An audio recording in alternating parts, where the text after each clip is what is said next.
Hello dear student, last class में हम लोग डिस्कस किए थे gram atomic mass and gram molecular mass के ऊपर. Now we will discuss mole. Before that there is a short topic that is vapour density of gas. Actually बहुत सारे question में वेपर डेंसिटी गिवन रहता है, vapour density use किया जाता है. ठीक है, तो हम लोग सबसे पहले यहाँ पर वेपर डेंसिटी को समझ लेते हैं कि वेपर डेंसिटी ऑफ गैस किस तरीके से कैलकुलेट करते हैं. वेपर डेंसिटी किसी भी गैस का किसी फिक्स्ड टेम्परेचर एंड प्रेशर पर एक रिलेटिव अप्रोच है. रिलेटिव अप्रोच का मतलब हम हाइड्रोजन के रेस्पेक्ट में वेपर डेंसिटी कैलकुलेट करते हैं किसी भी गैस का. वो किस तरीके से, तो जो भी डेंसिटी उस पार्टिकुलर गैस का है उस डेंसिटी को हम लोग हाइड्रोजन के डेंसिटी से डिवाइड करते हैं. So vapour density is equal to vapour density is equal to vapour density is equal to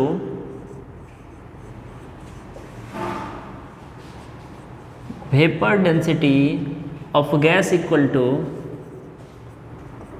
density of gas divided by density of H2 gas, hydrogen gas. ठीक है, तो ये फॉर्मूला बन के आता है वेपर डेंसिटी ऑफ गैस के लिए. देखिए, फॉर्मूला से भी ज़्यादा इंपॉर्टेंट चीज़ क्या है आपके पास कि हम लोग इसको किस तरीके से यूज़ करते हैं. वेपर डेंसिटी किस तरीके से हमारे क्वेश्चन में आएगा आपके सामने. ठीक है, उस चीज़ के ऊपर हम लोग फोकस करके चलेंगे कि वेपर डेंसिटी हमारे क्वेश्चन में किस तरीके से आएगा. तो सबसे पहले यहाँ पर हम लोग ये तो एक देखिए, ये इस टॉपिक को कंप्लीट समझने के लिए थोड़ा सा हम लोग चलते हैं एक अननोन टॉपिक की तरफ, that is ideal gas equation. देखिए, P V is equal to N R T. P V is equal to N R T एक क्या चीज़ है, आइडियल गैस इक्वेशन बोलते हैं. ठीक है, क्लास 11 में ही आप लोग जब मतलब 4 चैप्टर के बाद एक आप गैसेस स्टेट एक आपका चैप्टर है जिसमें आप पढ़ोगे P V is equal to N R T equation. जो भी गैस इस इक्वेशन को फॉलो करता है उसको वो गैस आइडियल गैस कहलाता है. ठीक है, जहाँ पर पी क्या है, pressure, V volume, R gas constant, T temperature, n mole. ठीक है, तो इस तरीके से तो जो भी गैस इस इक्वेशन को फॉलो करता है, सेटिस्फाई करता है, उसको हम लोग बोलते हैं आइडियल गैस. तो इस इक्वेशन के मदद से हम लोग एक फॉर्मूला ड्राइव करते हैं डेंसिटी ऑफ गैस के रिगार्डिंग. देखिए, प्रेशर इज इक्वल टू क्या होगा, N upon V up into R into T. ठीक है, हम लोग जानते हैं हम लोग यहाँ पे क्या जानते हैं कि एन क्या चीज़ है. यहाँ पे हम लोग एन क्या बताया अभी, यहाँ पे मैं लिख देता हूँ where n is equal to number of mole, P pressure, V volume, T temperature, R gas constant. इस तरीके से. तो यहाँ पर नंबर ऑफ मोल है. अब नंबर ऑफ मोल भी हम अभी डिस्कस नहीं किए, इसका जस्ट बाद वाला टॉपिक नंबर ऑफ मोल था. ठीक है, ये कंप्लीट आपको समझ में आ जाएगा. फिर भी यहाँ पे मैं नंबर ऑफ मोल को सिग्निफाई करता हूँ. क्लास 9 में उसका आधार लेते हुए, उसका बेसिस लेते हुए नंबर ऑफ मोल कैसे निकालते हैं. नंबर ऑफ मोल हम लोग डिसाइड कैसे करते हैं, given mass upon molar mass. ठीक है, given mass upon molar mass. तो यहाँ पर हम लोग गिवन मास को स्मॉल w से डिवाइडेड मोलर मास को कैपिटल M से रिप्रेजेंट कर लें. ठीक है, तो क्या लिखेंगे यहाँ पे नंबर ऑफ मोल की जगह W upon capital M upon V into R into T. P is equal to W upon V into 1/m into R into T. अब देखिए, W अपॉन V किसी भी सब्सटेंस का मास डिवाइडेड बाय वॉल्यूम क्या होता है, density. We know density is equal to क्या होता है, मास अपॉन वॉल्यूम. तो यहाँ पर इसके जगह हम क्या लिखेंगे, P is equal to D R T upon M. तो एक रिलेशन आया PM is equal to DRT। ठीक है, आगे जाके भी इस रिलेशन को हम लोग डिस्कस करेंगे। बिफोर यहाँ पे एक चीज़ यहाँ पर किस तरीके से लाए, यहाँ पे दो चीज़ में आपको कन्फ्यूज़न हुआ होगा। सबसे पहले ये इक्वेशन कहाँ से लाए हम, ठीक है। तो अभी सपोज कीजिए कि सभी गैसेज जो होते हैं मतलब वो एक कोशिश करते हैं कि इस इक्वेशन को फॉलो करें, आइडियल बनने का कोशिश करते हैं, ठीक है। तो वो आइडियल गैस इक्वेशन किस तरीके से हम लोग, जैसे बहुत सारे बच्चे हम किस तरीके से टेस्ट करें कि अच्छे बच्चे हैं, तो एक एग्ज़ाम लेते हैं, तो उसी तरीके से बहुत सारे गैसेस को हम लोग मुझे टेस्ट करना होता है आइडियल की तरह ट्रीट कर रहा है या नहीं। तो हम लोग क्या करते हैं, PV is equal to NRT को हम लोग इस इक्वेशन पे हम लोग चेक करते हैं। तो यहाँ पर n क्या चीज़ है, मोल को हम लोग यहाँ पर इसके फॉर्म में रखें और देखें कि एक ड्राइव की equation PM is equal to DRT, जहाँ D क्या है, डेंसिटी। D क्या है यहाँ पे, D क्या है यहाँ पे, डेंसिटी ऑफ गैस, ठीक है, डेंसिटी ऑफ सब्सटेंस या गैस बोल दो। तो यहाँ पर डेंसिटी ऑफ गैस, तो हम लोग बोल सकते हैं क्या कि डेंसिटी और यहाँ पर डेंसिटी जो है वो किस चीज़ के प्रोपोर्शनल है, PM is equal to DRT से हम लोग क्या रिलेशन निकालें कि डेंसिटी इज डायरेक्टली प्रोपोर्शनल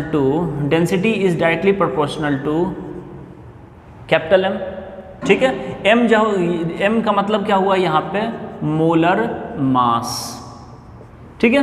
तो अब हम लोग क्या करेंगे, सपोज दो मेरे पास डेंसिटी है। एक तो सपोज कि density of gas divided by, मुझे वेपर डेंसिटी निकालना है, तो क्या करना होगा मुझे, density of gas divided by density of hydrogen gas. तो यहाँ पर हम लोग क्या करते हैं, D1 upon by D2 is equal to, हम लोग लिख सकते हैं ना M1 अपॉन M2 इस तरीके से। अब मुझे बताओ यहाँ पर D1 upon D2 is equal to M1 upon M2, इसका मतलब क्या हुआ, इसका मोलर मास अपॉन इसका मोलर मास। अब मुझे किसी का यहाँ पर D1 मान लो किसी का डेंसिटी है, density of first gas, density of second gas, M1 जो है molar mass of first gas, molar mass of second gas, where यहाँ कर देता हूँ मैं, where D1 is equal to density of first gas, D2 क्या है, density of second gas, M1 क्या है, molar mass of first gas, M2 क्या है, molar mass of second gas, इस तरीके से। तो मुझे यहाँ बताइए D1 upon D2 is equal to M1 upon M2, तो D1 मुझे यदि निकालना है, अब यहाँ पर यदि हम डेंसिटी ऑफ हाइड्रोजन मान लें, डेंसिटी ऑफ हाइड्रोजन को हम लोग रेफरेंस मानते हैं, तो डेंसिटी ऑफ अननोन गैस, ठीक है, density of unknown gas with respect to density of hydrogen gas, वो किसके बराबर होगा, वेपर डेंसिटी के बराबर, वी नो। फिर से एक बार समझते हैं, यहाँ पर क्या है, D1 अपॉन D2 मतलब density of first gas divided by density of second gas, किसके बराबर होगा, M1 अपॉन M2 के बराबर। तो हम लोग बोल सकते हैं ये वेपर डेंसिटी के अकॉर्डिंग हम लोग क्या जाने कि डेंसिटी ऑफ यदि फर्स्ट गैस है, डेंसिटी ऑफ गैस को हम लोग यदि डेंसिटी ऑफ हाइड्रोजन गैस से डिवाइड करेंगे तो वो किस चीज़ के बराबर होगा, किस चीज़ के बराबर होगा, वेपर डेंसिटी के बराबर होगा कि नहीं होगा ना। तो हम लोग यहाँ पर इस इक्वेशन को लाते हैं, यदि D1 को रख दिए density of a gas divided by density of H2 gas is equal to M1 molar mass of first gas divided by molar mass of H2 gas। अब मुझे बताइए इस चीज़ को हम लोग, ठीक है, यहाँ पे थोड़ा लिखता हूँ मैं इसको मिटाकर, डेंसिटी ऑफ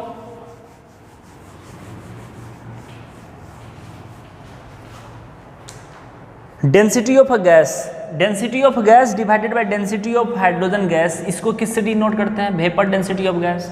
तो हम लिखेंगे इसके बदले vapour density of gas equal to molar mass of first gas. Molar mass, मुझे मोलर मास जिस गैस का निकालना है, molar mass of gas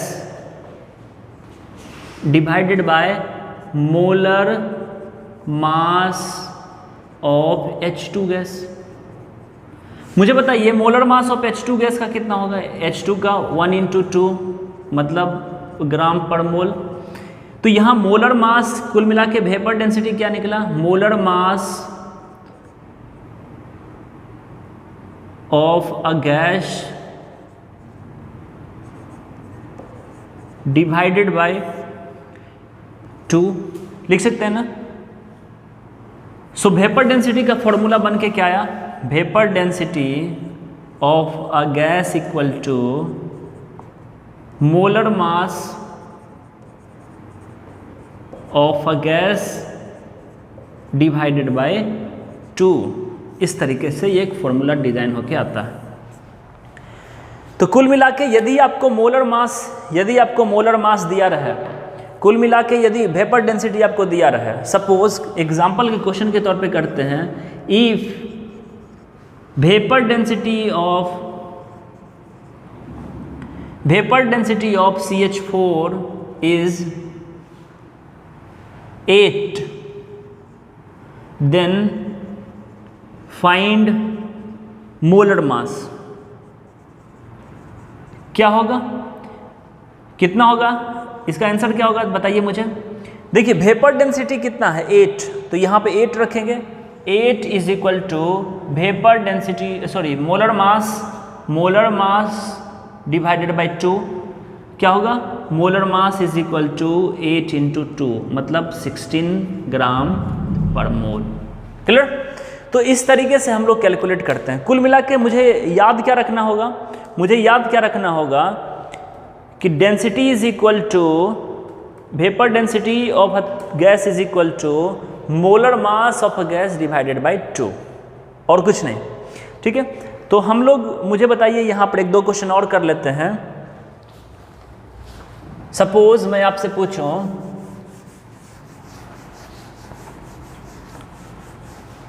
find vapour density of NH3 water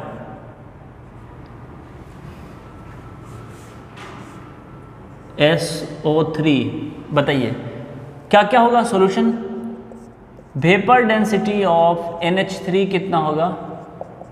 nitrogen का 14, 3, 17, 17 divided by 2 8.5। Vapour density of H2O कितना होगा? 16 + 2 18 divided by 2 कितना हुआ? 9। SO3 इसका कितना हुआ? सल्फर का 32 + 16 × 3 डिवाइडेड बाय 2 48 + 32 डिवाइडेड बाय 2 50 80 मतलब कितना आंसर? 40। तो इस तरीके से हम लोग वेपर डेंसिटी कैलकुलेट करते हैं।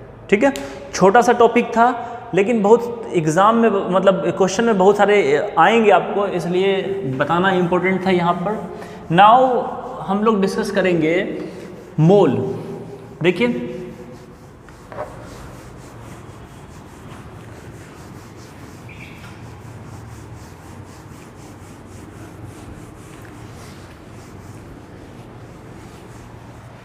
अब जो है ये टॉपिक जो है मोल हम लोग डिस्कस करने वाले हैं। बहुत ही इम्पोर्टेंट टॉपिक है, बच्चे बहुत ही एक्साइटेड रहते हैं इस टॉपिक को पढ़ने के लिए। ठीक है, सब लोगों को लगता है यहाँ से IIT और JEE का सिलेबस स्टार्ट होता है, लेकिन नहीं, जितना हम स्टार्टिंग में बताया वो much more important then this topic. ये इम्पोर्टेंट है लेकिन वो टॉपिक भी बहुत ज़्यादा इम्पोर्टेंट है। देखिए मोल क्या है, बहुत ही आसान शब्दों में समझिए इसको। मोल कुछ नहीं, आप उसी तरीके से जैसे आप दर्जन समझते हैं, 1 डजन, 1 सैकड़ा, इस तरीके से बोलते हो ना, 1 सैकड़ा। 1 सैकड़ा का मतलब 100। ठीक है, दर्जन का मतलब 12, 12, 1 डजन का मतलब 12। उसी तरीके से 1 मोल कुछ नहीं, एक कॉम्बिनेशन ऑफ यूनिट है। मतलब कॉम्बिनेशन ऑफ यूनिट का मतलब बोल सकते हो कि जैसे 12 को हम लोग क्या बोलते हैं, एक दर्जन। उसी तरीके से 6.022 इंटू 10⁻23 यूनिट को, इतने सारे चीज़ को, कलेक्शन को हम लोग बोलते हैं 1 मोल। ठीक है, हम लोग 1 मोल बोलते हैं। सबसे पहली बार तुम्हारे सिलेबस में, तुम्हारे दिमाग में मोल जो वर्ड है वो तुम्हारे पास कब आया? ये एक्चुअली एसआई का एक मतलब यूनिट है, अमाउंट ऑफ सब्सटेंस का। अमाउंट ऑफ सब्सटेंस का यूनिट कौन सा है? मोल। वो अमाउंट कितना है, क्योंकि यूनिट क्या है, अमाउंट ऑफ सब्सटेंस का यूनिट है, तो अमाउंट कितना है, तो वो अमाउंट कितना है 6.022 इंटू 10⁻23 इज इक्वल टू 1 मोल। अब इतने सारे चीज़ को लिखना, 6.022 इंटू 10⁻23, इतने सारे यूनिट चीज़ को, इतने बड़े यूनिट को इतने बड़े डाटा को लिखना बहुत मुश्किल काम है, इसलिए शॉर्टकट में इसको 1 मोल हम लोग लिखते हैं। चूँकि केमिस्ट्री जो है वो एटम्स और मॉलिक्यूल्स का हम लोग एनालिसिस करते हैं, और एटम्स बहुत ही छोटे छोटे होते हैं, तो उनका कैलकुलेशंस भी होगा बहुत मतलब मान लो 10 ग्राम यदि यदि एक बूंद 1 ml वाटर ले लें, 1 ml वाटर, तो उसमें लगभग 10⁻23 मॉलिक्यूल्स ऑफ वाटर मॉलिक्यूल्स होते हैं। तो जब हम कैलकुलेशन करते हैं तो इतने लंबे लंबे बड़े बड़े मॉलिक्यूल्स की चर्चा करते हैं। ठीक है, तो यहाँ पर इतना सारा डाटा लिखने के बदले हम लोग इस चीज़ को, इस अमाउंट को हम लोग मोल में रिप्रेजेंट करते हैं, ताकि कन्वीनियंट हो, आसान हो समझने में, बोलने में। ठीक है, तो हम लोग, और कुछ नहीं, इसका इम्पोर्टेंस है। अब हम बोले यहाँ पर कि एग्जाम्पल के तौर पे 1 mole of pen, 1 mole of pen, इसका मतलब क्या हुआ बताइए? इसका मतलब क्या हुआ? 6.022 इंटू 10⁻23 पेन्स। ठीक है, 1 मोल पेन का मतलब 6.022 इंटू 10⁻23 पेन्स। इसका मतलब कुछ नहीं, 1 मोल का मतलब इतना। हम बोले 1 mole of electron, 1 mole of electron, इसका मतलब कितना हुआ? 6.022 into 10⁻23 electron. 1 mole of proton, इसका मतलब कितना हुआ? इतने प्रोटॉन। 1 मोल ऑफ न्यूट्रॉन, इसका मतलब इतना न्यूट्रॉन। इस तरीके से, और कुछ नहीं। इतना यूनिट होगा तो हम बोलेंगे इतना, वो 1 मोल होगा इसका। ठीक है, अब इसी के ऊपर क्वेश्चन किस तरीके से पूछेंगे जरा देखिए। सिंपल सा क्वेश्चन पूछेगा, हम जानते हैं कि 1 मोल इतना के बराबर है, तो बताइए मुझे, आपसे पूछेगा कि चूंकि हम जानते हैं 1 मोल इतने के इक्विवेलेंट है, तो 1 मोल ऑफ एटम्स का मतलब, एग्जाम्पल के तौर पे एक रहने देते हैं यहाँ पर, 1 मोल ऑफ एटम्स का मतलब, 1 मोल ऑफ एटम्स का मतलब कितने एटम्स? 6.022 into 10⁻23 atoms. ठीक है, इस तरीके से। 1 मोल ऑफ मॉलिक्यूल्स का मतलब 6.022 इंटू 10⁻23 मॉलिक्यूल्स। अब हम आपसे पूछे, बताइए कि 2 mole of atoms equal to how much atoms? क्या करेंगे? 2 इंटू 6.022 इंटू 10⁻23 एटम्स। मैं आपसे बोलूं कि बताइए 10⁻23 एटम्स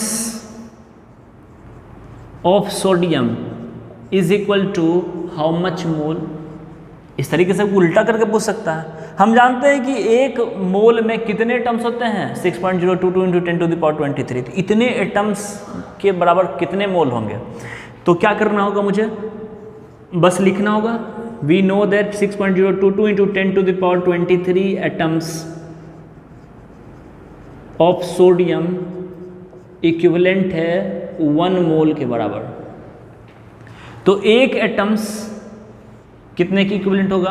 1/6.022 इंटू 10⁻23 के बराबर होगा, मोल के बराबर होगा। तो बताइए कितना एटम्स है मेरे पास? 10⁻23। क्या करना होगा मुझे? 10⁻23 अपॉन 6.022 इंटू 10⁻23, कैंसिल। ठीक है, इतने मोल, 1/6.022 मोल। ठीक है, इस तरीके से हम लोग क्वेश्चंस फॉर्म करते हैं। चलिए आगे और टॉपिक बढ़ते हैं कि अब हम लोग एक्चुअली इंटर रिलेशन देखते हैं। मोल तो हम सीख लिए, ग्राम एटम सीख लिए, ग्राम मॉलिक्यूल सीख लिए, तो आखिर इन दोनों के बीच में रिलेशन किस तरीके से होगा। यदि रिलेशन है इन दोनों के बीच में तो कैसा रिलेशन है, और रिलेशन इन लोगों के बीच में है तो इसके ऊपर क्वेश्चंस कैसे कैसे बनते हैं वो सब भी हम लोग देखेंगे। ठीक है, तो relation, next topic is relation between mole and gram atoms. Relation between mole and gram atoms.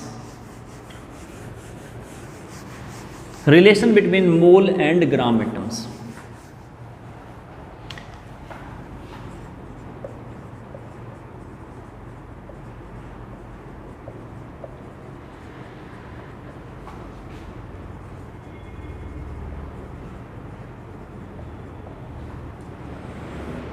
Relation between mole and gram atoms.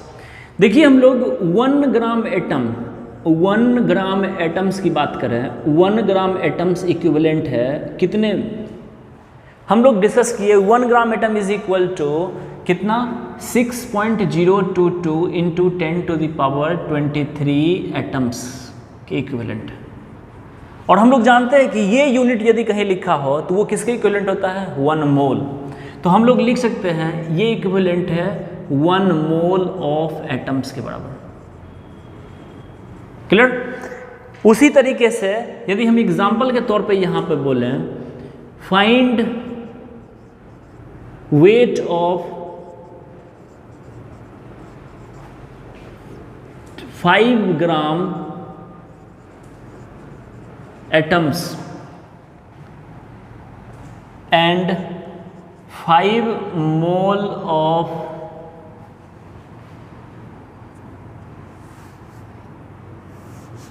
Gram atoms of sodium and 5 mole of sodium atoms. ठीक है, find weight of 5 gram atoms of sodium and 5 mole of sodium atoms. अब इसमें answer किस तरीके से निकालना होगा, देखिए ये भी रिप्रेजेंटेशन और ये रिप्रेजेंटेशन दोनों क्या सेम है या अलग है। अभी हम बताए 1 ग्राम एटम्स इज इक्वल टू 1 मोल, तो ये ग्राम एटम्स लिखे या मोल लिखे दोनों इक्विवेलेंट है। इसका मतलब 5 और 5 दोनों सेम है, मतलब 5 ग्राम एटम्स लिखेंगे यहाँ पर 5 gram atoms is equivalent to 5 mole of sodium atom. So weight of 5 gram atom of sodium plus 5 mole of sodium atoms equal to कितना होगा 5 इंटू 1 ग्राम, 1 मोल का सोडियम एटम का मास कितना 23, या कितना होता है जब ग्राम एटॉमिक मास क्या होता है, 1 gram atomic mass is equal to mass represented in gram.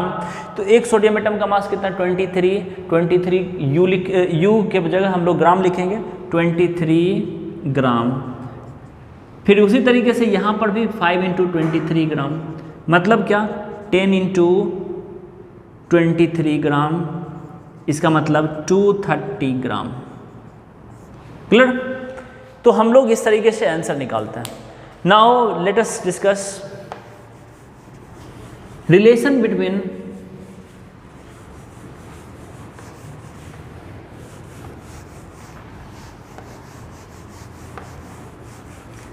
now let us discuss relation between mole and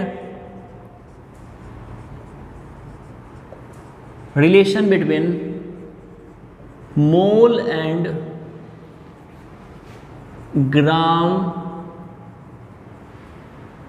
molecular mass या ग्राम molecules, relation between mole and gram molecules। देखिए उसी तरीके से जिस तरीके से ग्राम एटम्स की बात की है उसी तरीके से ग्राम मॉलिक्यूल भी होगा। ठीक है, 1 ग्राम मॉलिक्यूल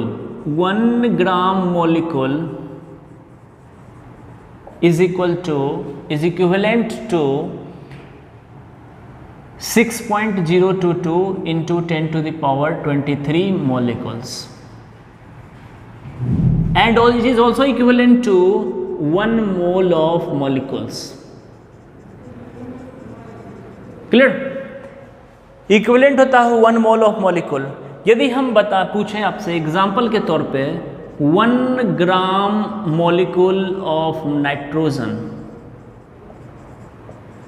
ठीक है, 1 ग्राम मॉलिक्यूल ऑफ नाइट्रोजन किसी के इक्विवेलेंट होगा, तो बताइए मुझे क्या क्या होगा। 1 gram molecule of nitrogen is equivalent to 28 gram of N2। 28 gram of N2 के इक्विवेलेंट होगा। साथ साथ ये इक्विवेलेंट होगा क्या चीज़, 6.022 इंटू 10⁻23 मॉलिक्यूल्स ऑफ N2 के इक्विवेलेंट होगा। ठीक है, साथ साथ ये इक्विवेलेंट होगा किस चीज़ के, 1 मोल ऑफ N2 के इक्विवेलेंट होगा। क्लियर? उम्मीद है सबको समझ में आया होगा। या फिर Na मॉलिक्यूल्स ऑफ N2, ये भी एवोगाड्रो नंबर से भी हम लोग रिप्रेजेंट करते हैं। तो इस तरीके से हम लोग क्या करते हैं, रिप्रेजेंट करते हैं। रिप्रेजेंटेशन का तरीका है, एक ही चीज़ को हम मल्टीपल तरीके से रिप्रेजेंट कर रहे हैं। तो रिमेंबर दीज थिंग्स, क्योंकि ये क्वेश्चन में कंफ्यूज बहुत होते हैं बच्चे। यहाँ पर पढ़ने में तो मज़ा आया, स्टार्टिंग में सब समझ में आता है, लेकिन जब खत्म होता है, जब क्वेश्चन बनाने पड़ते हैं तो सब कंफ्यूज। ठीक है, तो आज एक बार अच्छे तरीके से रिवाइज करके, अच्छे तरीके से रिवाइज करते हुए चलें ताकि दिक्कत ना हो। तो हम लोग एक नोट करके हम लोग लिखेंगे क्या, मोल किस चीज़ को रिप्रेजेंट करता है। मोल हम आपसे पूछें, mole represent fixed number but not fixed mass. Note करके हम लोग लिख सकते हैं, मोल क्या चीज़ को रिप्रेजेंट करता है, मोल रिप्रेजेंट्स, आप लोग देख चुके हैं, mole represents fixed number. Question पूछा भी गया है, fixed number but not fixed mass. Clear? Mole किस चीज़ को रिप्रेजेंट करता है, एक फिक्स्ड नंबर को रिप्रेजेंट करता है, मास को नहीं। फॉर एग्जांपल के तौर पे इस चीज़ को हम कह रहे हैं कि 1 मोल ऑफ NH3, इसका मतलब कितना, 6.022 इंटू 10⁻23 NH3 मॉलिक्यूल। ठीक है, 1 मोल ऑफ NH3 इक्विवेलेंट है किस चीज़ के, 17 ग्राम ऑफ NH3। ठीक है, लेकिन यही हम एग्जांपल के तौर पे ये 1 मोल ऑफ नाइट्रोजन ले लिए, किस चीज़ के इक्विवेलेंट होगा, 28 gram of N2 but 6.022 into 10⁻23 molecules of N2। देखिए इस चीज़ से समझ में आ रहा होगा कि दोनों 1 मोल लिए हैं, लेकिन इसमें नंबर सेम है, इतने नंबर ऑफ मॉलिक्यूल्स, इतने number of molecules, same number, but देखिए मास क्या अलग अलग है। यस, तो we can say mole represents fixed number but not fixed mass. चलिए आगे हम लोग पढ़ते हैं, रिलेशन बिटवीन मोल एंड, एक relation between mole and weight.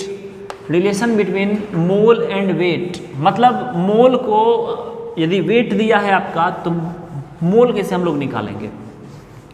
Relation between mole and weight जानते होंगे आप लोग, रिलेशन बिटवीन मोल, क्लास 9 में पढ़े होंगे, relation between mole and weight. Mole and weight में क्या होगा, नंबर ऑफ मोल हम लोग क्या निकालते हैं, नंबर ऑफ मोल किस तरीके से निकालते हैं, number of mole is equal to given mass upon gram atomic mass, atomic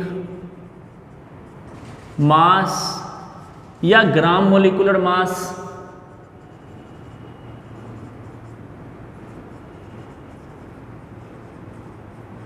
या फिर मोलर मास जो उपलब्ध है आप लोग लिख सकते हो। Given mass upon gram atomic मास यदि एटम के फॉर्म में है तो ग्राम मोलिकुलर मास, यदि मोलिकुलर के फॉर्म में हो, मोलिकुलर के फॉर्म में हो तो ठीक है। तो एग्जाम्पल के तौर पे हम पूछे कि find number of mole of 14 gram of sodium, 14 gram of sodium, 14 gram of NH3, इस तरीके से। तो यहाँ पर नंबर ऑफ मोल निकालना है मुझे, number of mole of sodium equal to given mass कितना है 14, ठीक है।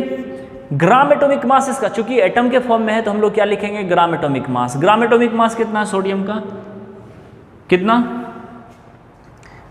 23, इस तरीके से। इसी तरीके से number of mole of NH3 हम लिखे यहाँ पे, तो एटॉमिक गिवन मास कितना 14 ग्राम। मोलर मास इसका, अब चूंकि मॉलिक्यूल के फॉर्म है तो ग्राम मॉलिक्यूलर मास लिखना होगा मुझे, तो मुझे इसका ग्राम मॉलिक्यूलर मास कितना होगा 17 ग्राम पर मोल, ठीक है। तो इस तरीके से हम लोग कैलकुलेट करते हैं। Clear? Now we will discuss relation between mole and volume of gas. Relation between mole and volume of gas, आप ये भी पढ़ चुके होंगे, relation between mole and volume of gas. Heading डालिए, पता होगा आपको किस तरीके से mole and volume of gas,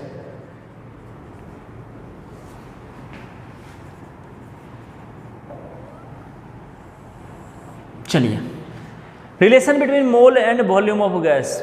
अब देखिए कि एट एसटीपी का मतलब standard temperature pressure. Standard temperature pressure पर किसी, देखिए एक्चुअली किसी खास टेम्परेचर और प्रेशर पर किसी गैस का वॉल्यूम फिक्स होता है।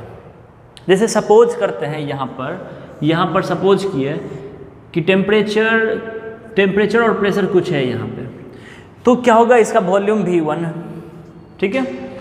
टेम्परेचर हम बढ़ा देंगे तो क्या होगा, काइनेटिक एनर्जी बढ़ता है तो उसमें क्या होगा, रैंडमनेस बढ़ेगा, वो ज़्यादा वॉल्यूम लेना स्टार्ट करेगा।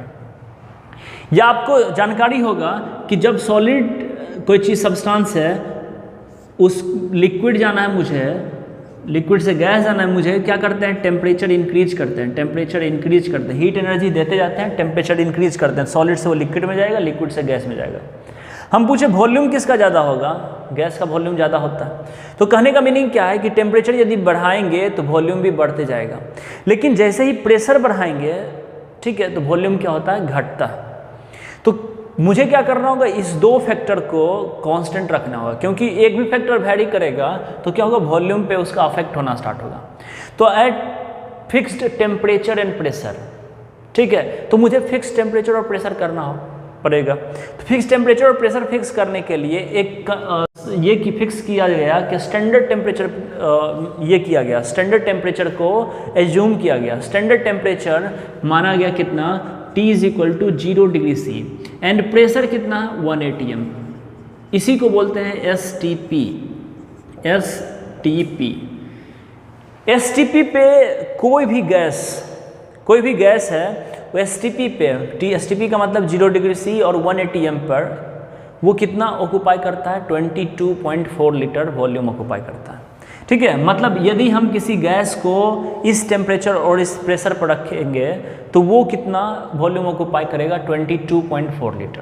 कितना, 22.4 लीटर। बशर्ते क्या होना चाहिए, टेम्परेचर 0 डिग्री C और प्रेशर 1 atm। क्लियर? तो T = 0 degree C and pressure 1 atm पर वॉल्यूम कितना ऑक्यूपाई करता है, 22.4 लीटर। अब मतलब कितना, ये भी इम्पोर्टेंट है कि कितना गैस, ठीक है। T = 0 डिग्री C और 1 atm पर 22.4 लीटर गैस जो है वो वॉल्यूम ऑक्यूपाई करता है, तो वो वॉल्यूम में कितने नंबर ऑफ मॉलिक्यूल्स होंगे, तो ये पाया गया कि ये 1 मोल ऑफ मॉलिक्यूल्स उसमें होता है, ठीक है। कितना 1 मोल ऑफ मॉलिक्यूल्स होता है। 1 मोल ऑफ मॉलिक्यूल्स का वॉल्यूम कितना होगा 22.4 लीटर। मतलब 22.4 लीटर को रखा गया और चेक किया गया कि देखा गया कि वॉल्यूम कितना ऑक्यूपाई करता है। ये कैलकुलेशन है, हम लोग जिस तरीके से बोल रहे हैं वो समझ लो कि आसान लग रहा होगा तुमको कि रखा गया, देख काउंट करके रखा गया, ऐसा नहीं। ठीक है, इट इज़ ये जो एजम्पशन ये जो हम बोल रहे हैं ये सब का सब कैलकुलेशंस का फॉर्म है। ठीक है, तो यहाँ पर 1 मोल eight STP it was found that at STP 1 mole of gas occupies कितना 22.4 लीटर। ठीक है, 1 mole of gas occupies 22.4 litre. At STP पे 1 मोल ऑफ गैस ऑक्यूपाई करता है 22.4 लीटर। अब मुझे यहाँ पर क्वेश्चन एक पूछे आपसे हम कि बताइए फाइंड वॉल्यूम ऑफ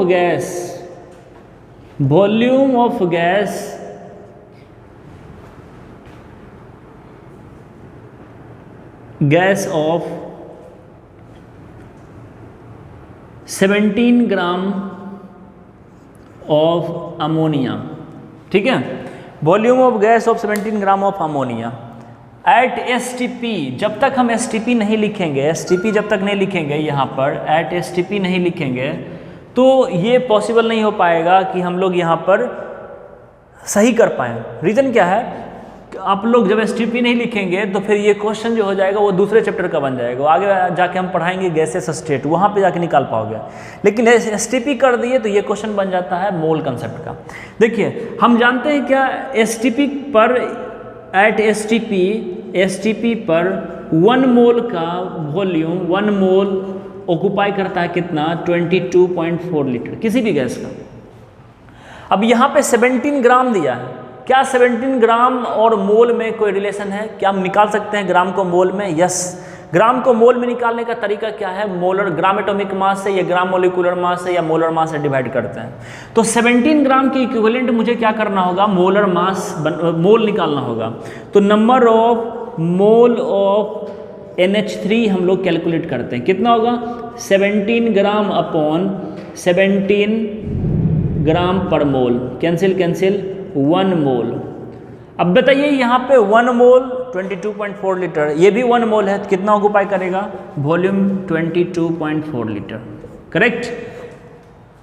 यदि STP नहीं दिया रहेगा, रिमेंबर नोट करके समझिए, यहाँ पर STP यदि नहीं दिया होगा आपको तब आपसे ये क्वेश्चन अभी बनने वाला नहीं है। ठीक है, नाउ तो जितना चीज़ हम पढ़े, मोल के बारे में रिलेशन पढ़े, इससे ग्राम से किस तरीके से, वेट से किस तरीके से रिलेशन इसका है, नंबर से इसका रिलेशन किस तरीके से है, वॉल्यूम से किस तरीके से रिलेशन है, तो एक चार्ट के थ्रू हम लोग इसको समराइज करने का कोशिश करते हैं। समझिए इस चीज़ को।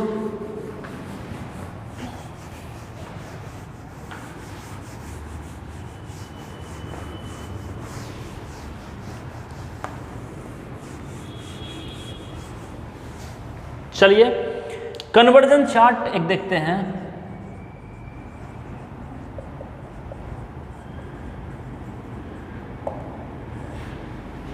कन्वर्जन चार्ट देखते हैं। सपोज ये मुझे मोल निकालना है, ठीक है, मुझे यहाँ पर नंबर ऑफ एटम्स या फिर मॉलिक्यूल्स या फिर आयंस कुछ भी दे दिया है, नंबर दिया है, कुल मिला के मुझे नंबर यदि दिया हुआ है, ठीक है, एक साइड में मुझे दिया हुआ है volume of gas at STP, ठीक है।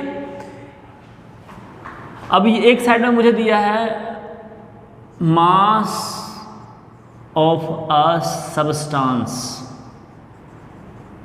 ठीक है। इस तरीके से 3 सेक्टर में हम लोग डिवाइड कर दिए इसको। अब यहाँ पर मुझे मोल को मुझे नंबर ऑफ एटम्स और मॉलिक्यूल्स में कन्वर्ट करना है। मोल को नंबर ऑफ एटम्स और मॉलिक्यूल में कन्वर्ट करना है, या फिर नंबर ऑफ एटम्स को मोल में कन्वर्ट करना है। तो हम जानते हैं नंबर को मोल में कन्वर्ट करने का तरीका क्या है। नंबर को मोल में कन्वर्ट कैसे करेंगे हम लोग, कैसे करेंगे, इधर से इधर कैसे जाएंगे हम लोग, किस तरीके से, तो डिवाइड करना होगा Na से। यदि Na से डिवाइड कर देंगे 6.022 से इंटू 10⁻23 से डिवाइड करेंगे तो ये मोल में कन्वर्ट हो जाएगा, ठीक है। लेकिन यही चीज़ मुझे यहाँ से यहाँ जाना है, number of atoms, number of molecules निकालना है, ठीक है। तो हम लोग क्या करना होगा, हम लोगों को क्या करना होगा, मल्टीप्लिकेशन करना होगा एवोगाड्रो नंबर से। देख चुके हैं ये सब। फिर उसी तरीके से मोल से मुझे मास ऑफ सब्सटेंस को मोल में कन्वर्ट करना है, मास ऑफ सब्सटेंस को मोल में कन्वर्ट करना है, ठीक है। किस तरीके से करेंगे, डिवाइड करना होगा मोलर मास से, या फिर ग्राम एटॉमिक मास, या फिर ग्राम मोलिकुलर मास, किसी से डिवाइड करना होगा, ठीक है। लेकिन मोल से को मुझे कन्वर्ट करना है इस तरीके से, इधर जाना है मुझे, मोल से इधर जाना है, तो मुझे क्या करना होगा, मल्टीप्लाई करना होगा मोलर मास से। क्लियर। मोल गैस तो आपका दिया हुआ है, ठीक है, गैस आपका दिया हुआ है, किसी सब गैस आपको दिया है, तो क्या करना होगा, मोल में कन्वर्ट करने के लिए क्या करना होगा, मुझे डिवाइड करना होगा 22.4 लीटर से। किसी भी, जैसे गैस आपको दे दिया है 4 लीटर, मुझे मोल में कन्वर्ट करना है, ठीक है, एसटीपी पे क्या करना होगा, मुझे 22.4 लीटर से डिवाइड करना होगा।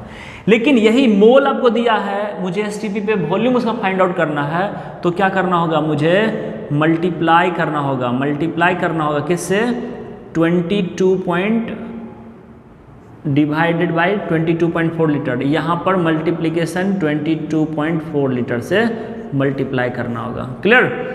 तो इस तरीके से आपको ये चार्ट दिमाग में सेट होना चाहिए ताकि आप निकाल सकें इस चीज़ को। अब एक क्वेश्चन से हम लोग करते हैं, ठीक है, एक बार स्क्रीनशॉट ले लीजिए आप इस चीज़ को। चलिए, now we will move to the question. हम लोग क्वेश्चन देखेंगे। A sample of Epsom salt contains, a sample of Epsom salt,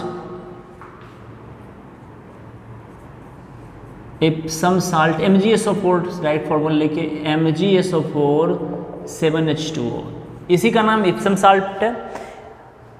a sample of Epsom salt contains 2.2 moles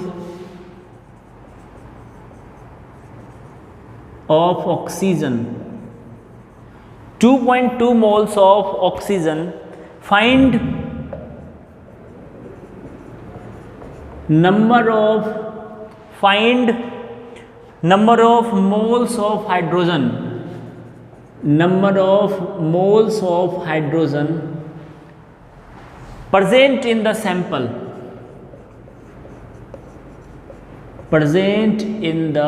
sample, ठीक है। क्वेश्चन एक बार पढ़िए इस चीज को, इस क्वेश्चन को। क्वेश्चन में क्या दिया हुआ है, what is given, a sample of Epsom salt, formula होता है, इसका नाम भी है इप्सम, इप्सम साल्ट, ठीक है। इप्सम साल्ट फॉर्मूला आपको दिया है, MgSO4 7H2O contains 2.2 moles of oxygen, 2.2 moles oxygen का दिया है। यहाँ पर find number of moles of hydrogen present in the sample. देखिए किस तरीके से इस क्वेश्चन को सॉल्व करेंगे हम लोग। यहाँ पर सॉल्यूशन इसका देखते हैं हम लोग।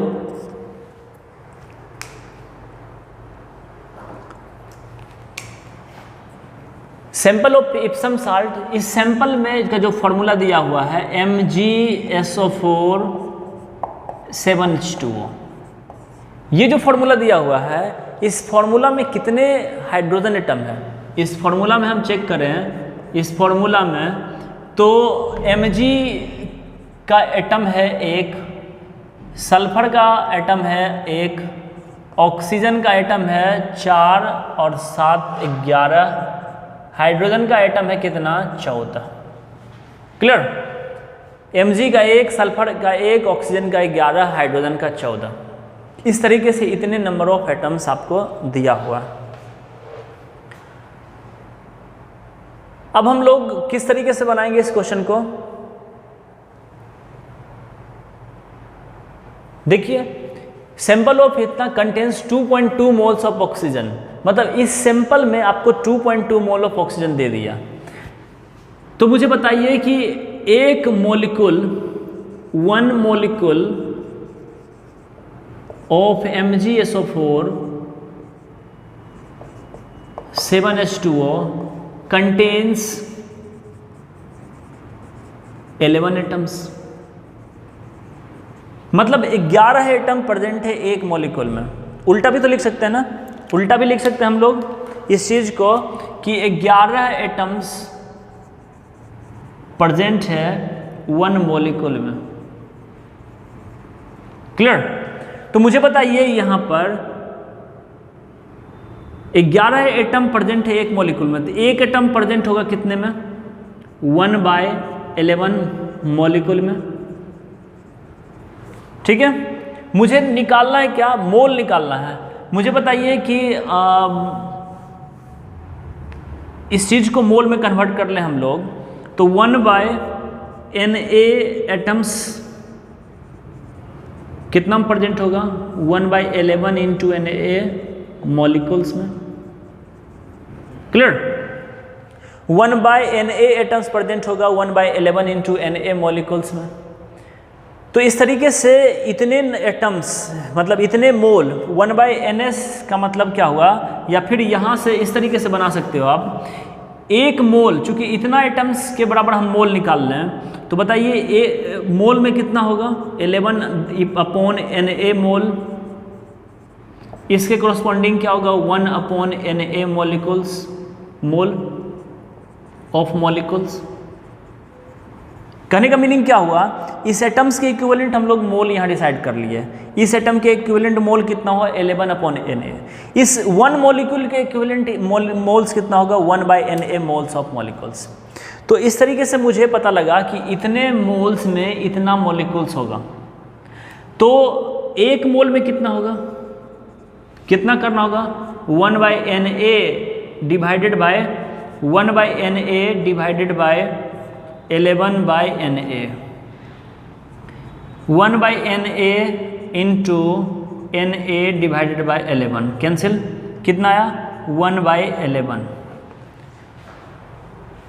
1 मोल में 1/11 प्रेजेंट है, तो कितना मोल दे दिया ऑक्सीजन का? 2.2 मोल्स। 2.2 मोल्स में कितना होगा? 1/11 इंटू 2.2। इसका मतलब क्या हुआ? कट कीजिए तो 0.2 mole of 0.2 moles of MgSO4 present है। 0.2 मोल्स ऑफ MgSO4 प्रेजेंट है यहाँ पर। तो बचाइए मुझे यहाँ पर एक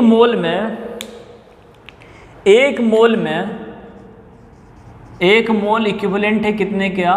6.022 इंटू 10⁻23 मॉलिक्यूल्स का। क्लियर? तो 0.2 मोल्स कितने इक्विवेलेंट होगा? 6.022 इंटू 10⁻23 इंटू 0.2। क्लियर? तो यहाँ पर 6.022 into 10⁻23 divided by 2/10, 6.022 into 10⁻23 into 2, और ये 10 से कैंसिल करें तो ये कितना होगा यहाँ पर? 2, मतलब 12/044 इंटू 10⁻22। तो यहाँ पर क्या लिख सकते हैं साइंटिफिक नोटेशन में? 1.2 इंटू 1.2044 इंटू 10⁻23 मॉलिक्यूल्स होगा। क्लियर? अब हम जानते हैं कि एक मॉलिक्यूल्स में हाइड्रोजन कितना है? 14। तो total number of hydrogen atoms कितना होगा? Total number of hydrogen atoms कितना होगा? 1.2 इंटू 10⁻23 इंटू 14 होगा। इतने नंबर ऑफ हाइड्रोजन, चूंकि मोल पूछ रहा है, so number of mole of hydrogen atom कितना होगा 1.2 into 10⁻23 into 14 divided by 6.022 into 10⁻23। ये कैंसिल, कितना होगा 1.2 इंटू 14 अपॉन 6.022 हो गया। तो इस तरीके से हम लोग निकाल लेंगे हम लोग, इसका आंसर आएगा 2.8 के अप्रॉक्सीमेट। ठीक है, तो यहाँ पर हम लोग और भी तरीका होगा बनाने का, शॉर्टकट बनाने का तरीका है, लेकिन समझना बहुत इंपॉर्टेंट है इस क्वेश्चन को कि किस तरीके से हम लोग जनरलाइज करते हैं, किस तरीके से हम लोग समझते हैं। एक बार आप समझ जाओगे तो फिर सोचोगे कि कहाँ कहाँ हम लोग स्टेप्स को ज़्यादा बढ़ा दिए। ठीक है, तो ज़रूरी चीज़ क्या है, एक बार समझना है किस तरीके से हम लोग सोचे इस क्वेश्चन में कि MgSO4 का इंटर रिलेट किस तरीके से क्वेश्चन किया है। मुझे पूछ रहा है find number of moles of hydrogen. अब देखिए डायरेक्ट कैसे बनाएंगे इस चीज़ को, किस तरीके से बनाएंगे। मुझे पूछ रहा है क्या, find number of moles of hydrogen. Number of moles of hydrogen किस तरीके से निकालेंगे, और दे क्या दिया है, number of moles of oxygen sample में। Number of moles of oxygen दे दिया है कितना 2.2। अब मुझे एक मॉलिक्यूल में कितना ऑक्सीजन एटम है, कितना ऑक्सीजन एटम है, कितना 11, एक मॉलिक्यूल में 11 है। तो हम लिख सकते हैं 11 में 11 ऑक्सीजन एटम प्रेजेंट है एक मॉलिक्यूल में, तो हम लोग एक मोल में कितना प्रेजेंट होगा, 11 एटम प्रेजेंट है एक मोल में। ठीक है, तो एक मोल में कितना प्रेजेंट होगा, किस तरीके से करेंगे हम लोग निकालेंगे, बताओ मुझे। 11 एटम्स प्रेजेंट है एक मोल में, तो 11 मोल प्रेजेंट होगा कितना में, 1 मोल में होगा नहीं। अब मुझे बताओ एक मोल में कितना होगा, तो 1/11 होगा। चूंकि पूछ रहा है 2.3 में, तो 2.3 में कितना होगा, 2.3 से मल्टीप्लाई कर लेंगे, यहाँ निकल गया total number of mole of MgSO4 का मॉलिक्यूल। हम जानते हैं कि टोटल नंबर ऑफ मोल्स निकलेगा, तो हाइड्रोजन का मोल्स निकालना है। हाइड्रोजन चूंकि एक मोल में कितना होगा, एक मॉलिक्यूल में कितना है हाइड्रोजन 14, तो एक मोल में कितना होगा 14 मोल हाइड्रोजन का, तो इतने में कितना होगा इंटू 14 कर लेंगे, सिंपल 14 इंटू 2.3 डिवाइडेड बाय 11, इस तरीके से। क्लियर, 14 इंटू 2.3 डिवाइडेड बाय 11, इस तरीके से आप करके निकाल लोगे आसानी से। ठीक है।